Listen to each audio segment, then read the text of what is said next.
we're getting persecuted, and whenever we speak out, it becomes hate speech. When in reality, we're just speaking out for our own safety. We're speaking out because this is the reality in which we see. If you could take a step in our shoes when we get pulled over and we have both hands on the wheel because we're scared to move, then you can understand why we're so passionate about justice. It's not that we don't believe that all lives matter, but Black lives are the ones that are being persecuted. It's not that we don't think that all races are equal, it's just that we feel that our race isn't being treated equal. It's not that we have hate in our heart, but we have love in our heart for our own kind. Just because we have love for our own people doesn't mean that we don't love other races. It doesn't mean that we don't love all people equally. It's just that we see our race being persecuted and somebody's gonna have to step up, and if nobody else steps up, then we must step up. And for me, getting shot wasn't the worst part.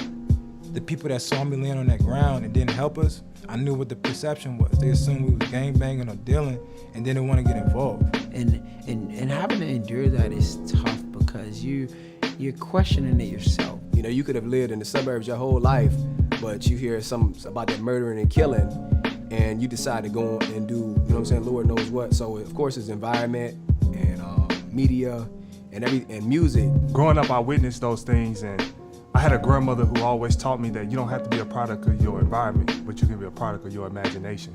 There's a lot of misguided young Black men. They don't have fathers, they don't have father figures, they don't have men that they can look up to, they don't have positive male influences. Some of the hugest issues I've just growing up with is definitely the education system. I was in a private school setting. In all honesty, it didn't really bother me too much until the majority of the white students started kind of calling out the few Black students that were present. I think that one of the biggest issues is we just look at ourselves and we just see one big problemed people. No matter how dark things get, there's always a reason to smile. I'm a worship pastor, so I grew up downtown Newport News, 16th Street down there. You start to lose sight of that. You know, if you want better, you got to do better, and doing better starts by doing better together. Bringing the culture some of the things they need, and there's always going to be an opportunity, and always should take the opportunity to bring the message of hope, really one real message of hope, and that's of Christ.